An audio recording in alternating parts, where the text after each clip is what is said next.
well, and now they're in second place by 4 minutes and 9 seconds. They're about to set off. Such a popular team. This they've captured the hearts of the locals, and we see the young kids rushing to these two for autographs at the end of the stage. The guys are very happy to sign them, even though covered in dirt, absolutely exhausted from a lot. Howard Grotz is an absolute epic newbie, a rookie, and for him to be doing so well. He did ride last year. You are completely right. He rode last year in support of this team. Yeah, but they only finished 5 stages. His partner Montoya pulled out on stage 6, but Grotz rode on that day just to ride in support of Kuhlhavy. Thank you for that correction, Gerald. But he is a newbie at this at this end, at the sharp end, at the really racing for GC, racing for stages. Last year he was riding in support. This pair are also looking for something special out of this year's race. Can they win the overall? Well, they've got 4 minutes and 9 seconds of a deficit to Investec Songo Specialized. A shortish time trial and 2 76k stages to come could well play into their hands as the week goes on. They're very canny, they're very clever about the way they've targeted stages, and they've targeted the way they've gone about this race, perhaps going hard on some days at the other side of South Africa, and Peter Maritzburg in finishing here. That's a little different. This is Manuel Fumik on the front here, just setting the tempo for Enrique Avancini. Cannondale Factory Racing. Now we've just got some news from the time check. That's a 2.5 kilometer time check, and this team, Cannondale Factory Racing, is 5 seconds back from Team Buffscott. Team Buffscott still the fastest team on the road so far. Yet, of course, we have Investec Songo Specialized to pass that checkpoint, but all eyes on Buffscott with Guerra and Pinto to see how well they go through the checkpoint at 6.5 kilometer mark. So our checkpoints are 2.5k, 6.5, 19 kilometers, which is at the top of the plantation climb, and they've still got to traverse across towards the descent. Grotz sitting on the wheel of Kuhlhavy, as he has done pretty much all the way through this week, enough to get themselves into the yellow jersey 2 days ago, taking that from Cannondale Factory Racing, and they are looking now to have reached a very, very good rhythm in the early stages of this time trial. It's very exciting to watch Jaroslav Kuhlhavy back to full strength. He started the race not quite at his best, which left a lot of his fans with a bit of concern, a bit of a worry, and we heard from Christoph Saaz that he'd had a fever during the build-up week to the Absa Cape Epic, which is never a good preparation. Manuel Fumik and Enrique Avancini. I remember these two at the 6.5 kilometer mark. They set the second best time at 9 seconds off Investec Songo Specialized. So all eyes on them. They managed to get around that corner, no problem. It's going to be an interesting corner for everyone, that one, I think. Yeah, I hope we see the other 2 teams who are coming behind Cannondale. Oh no, it's only actually Investec Songo Specialized, which will still tackling this corner. Hopefully we see them also coming around it. It's very, very nice to compare in this very tricky downhill. Yeah, you can see they're not quite as tight as they would be on the climb, just giving each other a bit of room just to be able to see what the trail looks like, to be able to... The firepower it needs to maybe even move up to top 3 in the GC. Look over his shoulder, Gasmai. To team as best as possible. The target this stage? Well, it's probably very difficult against the cross-country riders. I think they're just really hoping for the later stages, especially the last stage where there's a lot of climbing. Okay, the more climbing, the better. The better, yes. Yeah. Here we go. This is Cannondale Factory Racing, and not far behind them, Investec Songo Specialized, closing in on Manuel Fumik and Enrique Avancini here as they reach the top of this climb. We'll be looking at the timing mats very closely to see how well they've been doing. And Christoph Saaz has got his clock running. Christoph, very shortly. Yes, we still have to wait until Investec Songo Specialized is coming to this corner here after this very hard-looking climb. They're looking back, and it's not good for the moral for the 2, seeing the leaders coming closer and closer.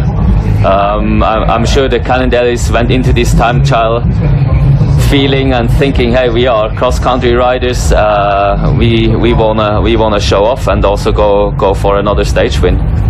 And just a glimpse of what the overall results, the overall GC Investec Songa Specialized lead Cannondale Factory Racing by 4 minutes and 9 seconds. Overall. So Investec Songa Specialized coming here with a time, so they must have made up a good 2 minutes and a half. Yeah. 2 minutes and a half. They're only 30 seconds back, and they started 3 minutes apart, so about 2.5 minutes they made up already. So these are unofficial time checks. We're going to wait for the timing mats. These are our own efforts to determine exactly where the riders are on the course. We'll be getting some official word in a few minutes. That is a phenomenal start to the time trial though by Kuhlhavy and Grotz. Have absolutely hammered it, taking 2.5 minutes out of the Cannondale Factory Racing team. Gustav? Yeah, I mean, as devastating fires are, as good as it looks like on the camera, obviously we don't want to have fires. Here it plays in our positive. You see the riders all the time, and it was like moon landscape. Hopefully you could see Geismar, he quickly took his foot out. Just for your information, 2 days ago Howard Grotz for Howard, and then having 2 flats as well and breaking the valve off, so that was actually an incredible performance of the two days ago.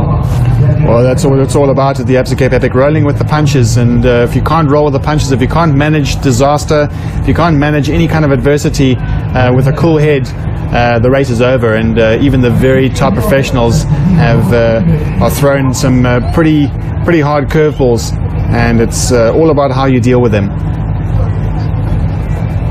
I wouldn't be surprised if Cannondale makes a little bit time again into Investec Songa Specialized here in this downhill, and that trail towards. What a beautiful day it is in the Drakenstein district as we sit behind Manuel Fumik, still desperate to try and get past here. Look, here he goes. There's the passing move. So he's desperate to try and get back. Remember, they started 3 minutes behind the yellow jerseys, and perhaps Avancini is ahead, and that's why he wants to get in. There he goes. So past both Grotz and Kuhlhavy on this single trial. Well, the difference in strategy may be that the yellow jerseys will ride just a couple of percent less risky, you could say, and the cross-country riders, Avancini and Fumic, just want to push a bit harder and try and limit that damage. They have been caught, so effectively on the road they are 3 minutes back on Investec Songa Specialized. And on GC, that would make them 7 minutes, just over 7 minutes back on GC. So it is a significant move by Investec Songa Specialized, but Cannondale Factory Racing do all they can just to eke out a few more seconds, reclaim some of those seconds on this wonderful trail. Just spectacular, watching the best riders in the world. Paul Platt and Urs Huber at 3 minutes 15 seconds behind.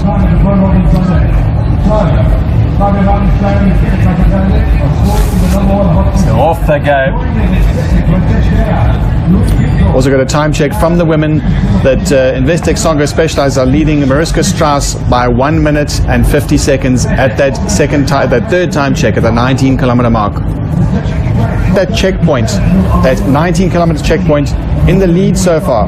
They went through it 1 hour and 10 minutes, and that is ahead of Investec Songa Specialized, who are 31 seconds behind. So Sabine Spitz and Robin de Groot are in the best time of the day. Well, now there's no doubt they are not drafting, because Fumich is really struggling even to hold the wheel of Enrique Avancini.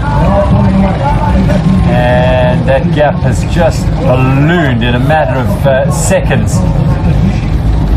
The phenomenal power of Jaroslav Kuhlhavy. We keep just looking at their setups, it's clear that Jaroslav Kuhlhavy is riding an eccentric chainring. It's not completely round. Howard Grotz has a round chainring, and it's a personal choice for the riders. Christoph Sauser certainly in Barry Stander with their unusual chainrings. That's one of the first mountain bikers to introduce that. What are the advantages that you find from that? The Q rings, they are for me personally, I do have advantage, just getting easier over those dead spots, and towards the end of a long race, I feel you save energy. As you can see, he's so powerful, and he found his position on the bike. There's no compromising on the way they have dominated this entire race. Kuhlhavy and Grotz, they are into the grounds. Just behind them are Cannondale Factory Racing, but they're going to leak more than 3 minutes to this pair. It has been a phenomenal. These have put in another awesome ride today. Jaroslav Kuhlhavy, Howard Grotz of Investec Songo Specialized. They've done the job, and they've done it in massively impressive style. Fantastic ride by Grotz and Kuhlhavy. It was a big day today, the time trial, to make sure